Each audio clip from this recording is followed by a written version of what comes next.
Christ said, it is finished, not paused, not awaiting human reinforcement, not pending midnight prayers. Finished.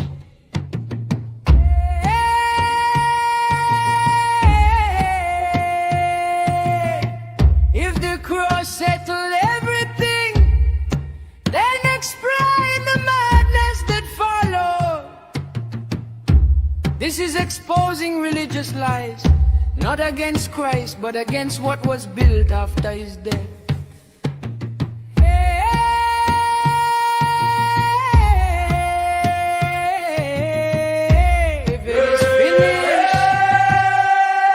Look at them pray, really look.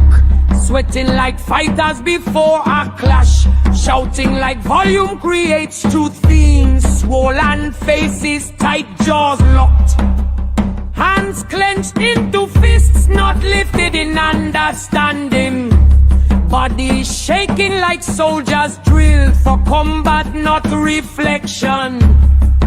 They don't whisper anymore,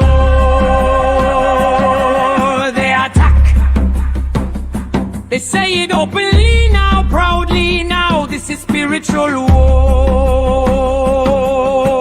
Yes, it is war.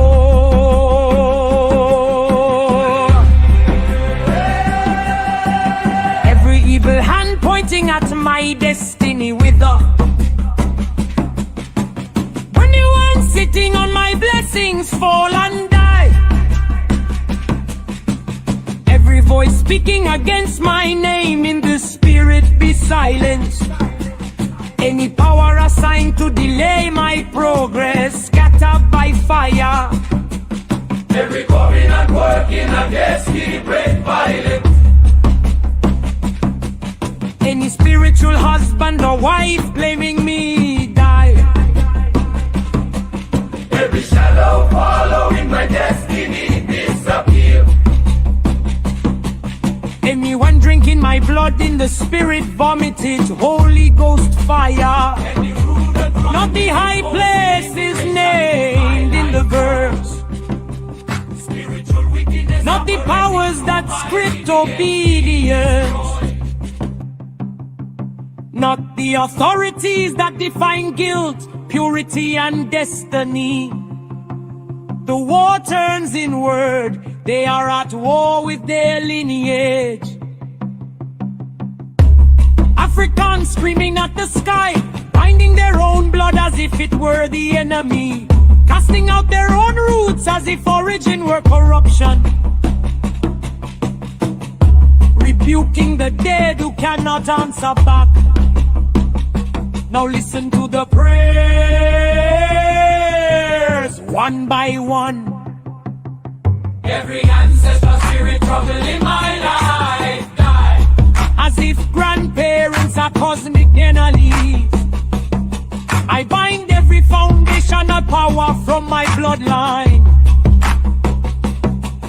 Foundation becomes a crime, origin becomes guilt. Itself is reframed as a problem to be corrected. Every covenant my ancestors entered break by fire. Every curse issued from my father's house break. Every covenant from my mother's womb be cancelled. Any ancestral agreement speaking against my future expire.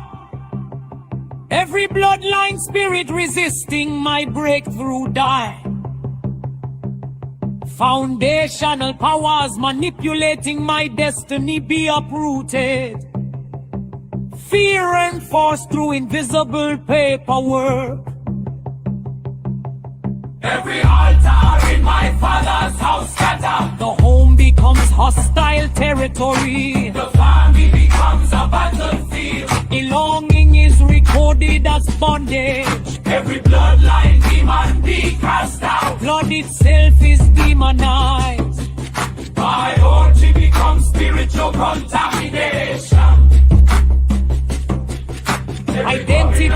turned into an infection.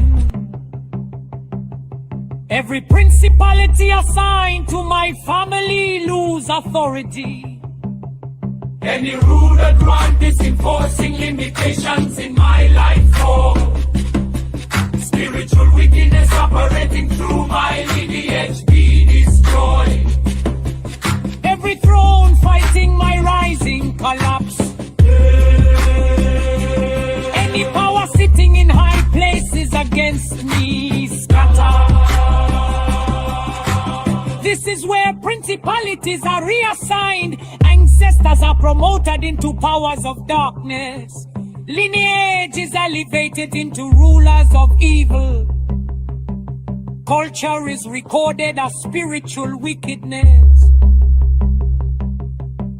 Grandmothers become demons with long reach. Every ancestor spirit trouble in my life. Grandfathers become satanic gateway. Every altar in my father's house. Clans become cursed systems. History becomes an enemy camp that must be bombed nightly. Any rule that grant is enforcing limitations in my life. Oh, And the language grows more violent. Die! Scream that memory. burn, Hurl at heritage. be crushed, Aimed at identity. be destroyed. Directed at the self. Words meant for enemies are now thrown at origins. They are told repeatedly, relentlessly, your Any rule ancestors. that grant is enforcing limitations in my life. Oh, spiritual wickedness operating through my lineage be destroyed. They shout to their voices here. This is the part they say with aggressiveness, with gravity, like naming it gives it weight. We wrestle not against flesh and blood, but against principalities and powers, against rulers of darkness, against spiritual wickedness in high places. High places, Not the church altars not the doges, that cannot be questioned, not the prophecies. that cannot be tested.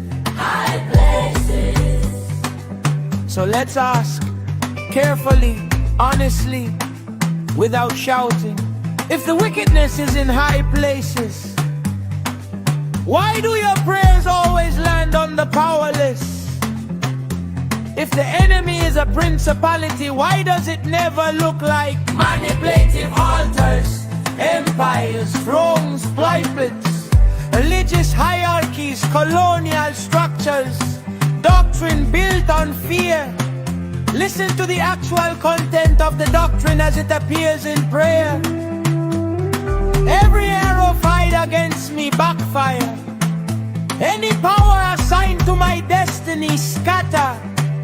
Every monitoring spirit watching me die. Witches using my name catch fire. Altar speaking against my progress break. Any meeting held against me tonight fail. Ancestral powers fighting my destiny be destroyed. Principalities assigned to my family line be disgraced. This is not metaphorical language anymore. This is a worldview being rehearsed daily. Why is the power always invisible, but the control always visible? You say wickedness in high places, yet you never point upward. You never name doctrines that cannot be questioned, fake preachers who cannot be challenged, prophecies that cannot be tested, wealth that cannot be audited, abuse that cannot be exposed. Instead, you redirect the battle inward, calling your ancestors and lineage demonic and evil that must be bound and cast out. You turn structures into spirits, so no structure is ever dismantled. You turn systems into demons, so no system is ever reformed. You turn preachers into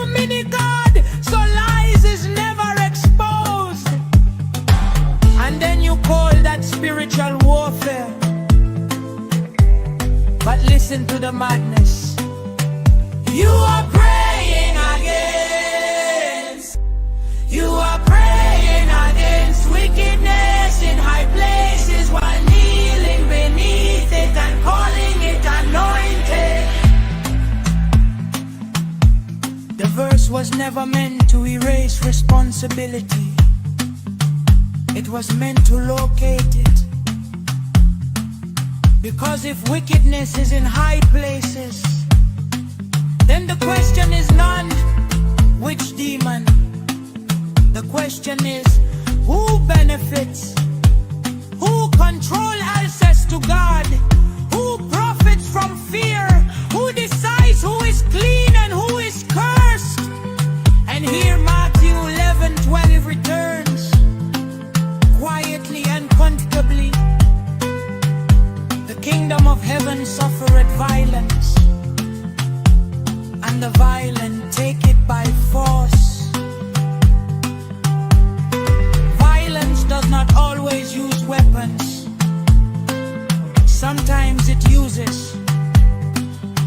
theology, fear, authority, silence, obedience. Sometimes violence wears a robe. Sometimes it holds a microphone. Sometimes it stands in high places and teaches the powerless to fight shadows instead of naming it. So yes, pray against principalities. But if you never look up, only inward and downward, then the prayer is not warfare. It is distraction, and the wickedness remains exactly where the text said it was. In high places, untouched, unnamed, unchallenged. They shout in prayer, I break ancestral curses. What curse? Name it precisely, not emotionally, not spiritually, but concretely. Because poverty is not a curse, colonization is not a demon, oppression is not witchcraft, and trauma is not transmitted by spirits, but by history. And if a curse truly existed, why did your biblical God wait generations before empowering microphones to deal with it? They pray. My foundation is evil. Whose foundation is evil? Whose foundation exactly? Your grandmother who farmed, your grandfather who survived war, your lineage that endured slavery, famine, displacement, and erasure, or is evil foundation just a lazy phrase used to avoid confronting how systems broke families while religion redirected blame inward? They rebuke. Ancestral altar speaking against me. What altar? Where is it? Who built it? With what materials? And why is it still operational centuries later if Christ's blood supposedly dismantles altars? Or is this just a psychological placeholder to explain frustration without questioning economic reality, governance, or personal agency? Listen to them pray. My ancestors made covenants. To who? Under what conditions? And why does an all-powerful God honor ancient contracts made by starving people more than the sacrifice of his own son? Unless the covenant story is simply a convenient myth to keep you fearful, dependent, and obedient. Why praying? Ancestral spirits are monitoring me. Monitoring you? How? Through dreams, through job delays, through relationships, through money stress, or is surveillance language imported directly from trauma, anxiety, and insecurity, then spiritualized so you never question why fear feels permanent? Their prayer point. My ancestors worshipped idols. Yet you kneel before foreign doctrines, foreign books, foreign symbols, foreign languages, and foreign theology, while condemning indigenous spirituality as demonic without once asking who benefited when Africans were taught to hate their own past. How can you say, I disconnect from my bloodline? Then disconnect from your DNA, disconnect from your face, disconnect from your language, disconnect from your existence, because you cannot selectively erase history without erasing yourself. And any doctrine that teaches you to despise your own origin is not salvation but identity sabotage. Brainwashed grave. Ancestral demons are following me. Why are demons always imagined to come from backward villages and never from palaces, banks, emperors, or colonizers?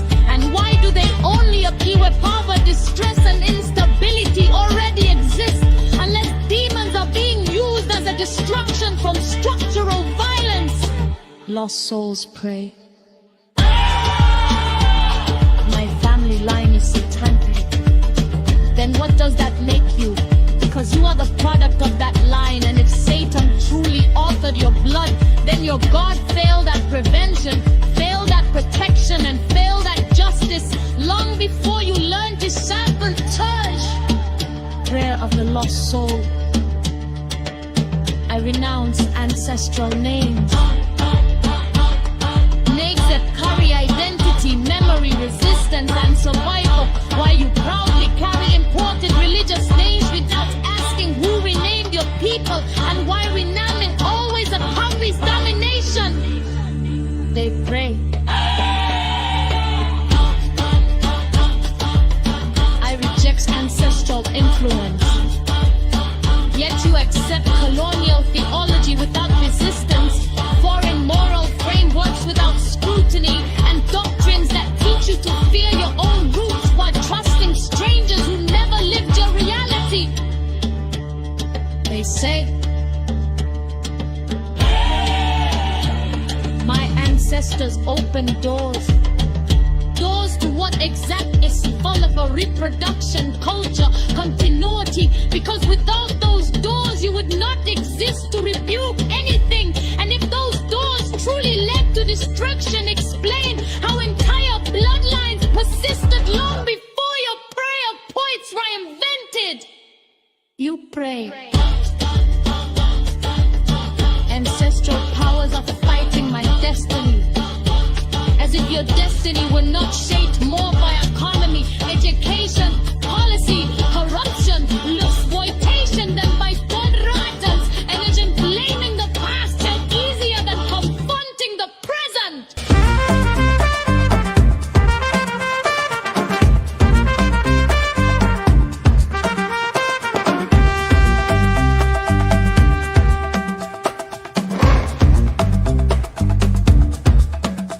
This verse is one of the most contested and revealing lines in the Gospels. Not because it is unclear, but because of what it authorizes once fear is allowed to interpret it. Instead of the kingdom being approached through understanding, alignment, or transformation, it is reframed as something seized through pressure, force, strain, urgency, and aggression. A framing that quietly baptizes chaos and then calls it devotion.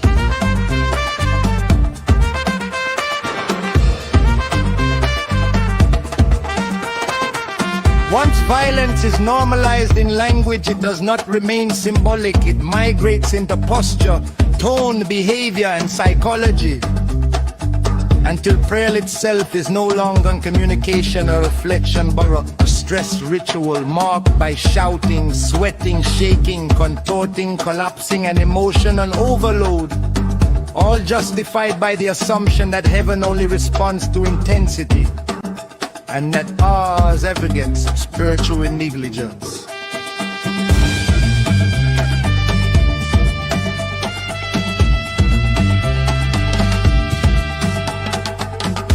is where exposing religious lies must stop the momentum and ask the question doctrine never allows to be completed. If Christ defeated principalities and powers, why is the Christian life structured as endless combat?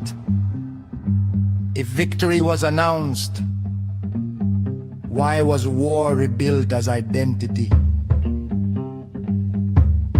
Because somewhere along the line, salvation was quietly rebranded, not as rest, but as permanent engagement. And believers were no longer taught how to settle, but how to stay activated. Our doctrine reworded prayer into a battlefield. Instead of being told to enter rest, you were handed lists. Not peace, but prayer points. Not assurance, but counterattacks. Not clarity, but emergency language. Listen to the actual content of the doctrine as it appears in prayer. Every arrow fired against me, backfire. Any power assigned to my destiny, scatter. Every monitoring spirit watching me, die. Witches using my name, catch fire. Altars speaking against my progress, break. Any meeting held against me tonight, fail. Ancestral powers fighting my destiny, be destroyed. Principalities assigned to my family line, be disgraced. This is not metaphorical language anymore. This is a worldview being rehearsed daily. Yet Christ said, "It is finished." A finished victory does not require endless countermeasures. It does not need daily threat announcements. It does not demand constant alertness. But doctrine needed you tense, not settled, activated, not resting, dependent, not complete. So Christian teaching was reshaped from good news into permanent conflict doctrine, where peace became suspicious and calm was redefined as spiritual laziness. Principalities from explanation to obsession. Principalities and powers were never allowed to remain what they clearly functioned as in context. Descriptions of systems, empires, authority structures, political realities, and social control mechanisms.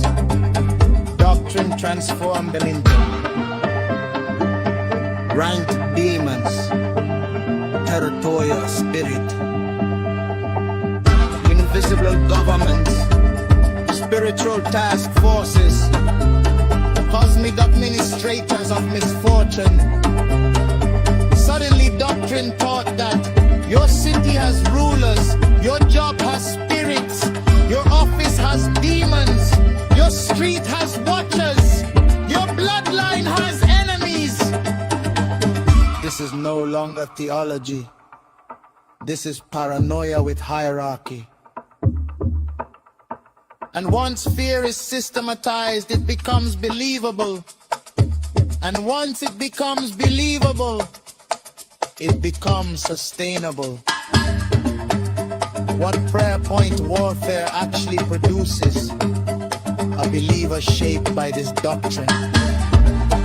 Never feels safe, never feels complete, never feels finished. They are always covering something. Their mind, their house, their children, their future. They are trained to scan life for threats, interpret neutral events of attacks, and treat stillness as exposure. This is not faith. This is hypervigilance.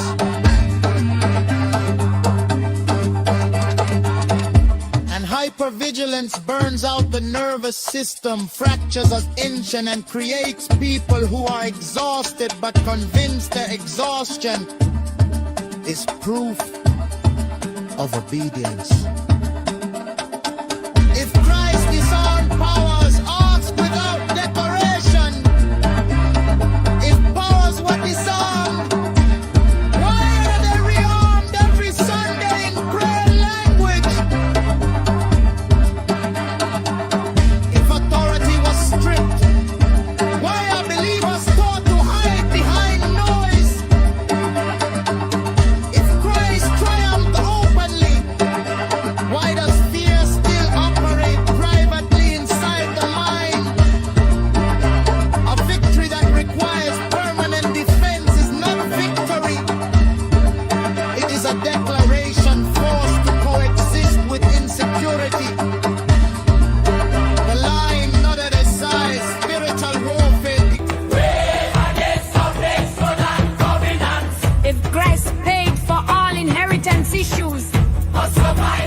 the cross did not finish what it claimed. Prayers against foundational covenants. If Christ's blood canceled every former agreement, what contract is still legally binding? How can a covenant outlive the sacrifice meant to erase it? Praise against Mauritian documents. If all authority in heaven and earth was claimed, Why do imaginary waters still govern destiny? since when does geography override redemption? Praise against Greek evil altars. If identity is whole in Christ, how is it fragmented into invisible marriages? Was the cross unable to divorce imaginary relationships? Praise against witchcraft arrow. If no weapon formed should prosper, Why are believers still dodging ammo? either the promise fail or fear theology replace trust. Praise against faith of one-way altars. If Christ became the final sacrifice, what altar still functions? How many final sacrifices are required? Praise against territorial demons.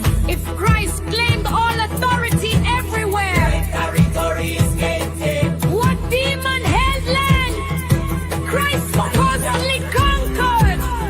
Praise against denominational wastelands. If lineage lost spiritual power at the cross, why is bloodline still feared? Either genetics replace grace, or redemption never touched ancestors. Praise against evil dreams. If dreams are psychological processes, why are they treated as demonic crime scenes? How did the mind become enemy territory after salvation? Praise against evil dreams. If the subconscious is part of the self, who declared war on it? Why must sleep be defended if peace was promised? Praise against backward lives. If progress is guided by wisdom and action, why is stagnation spiritualized? Why are structural problems blamed on spirits?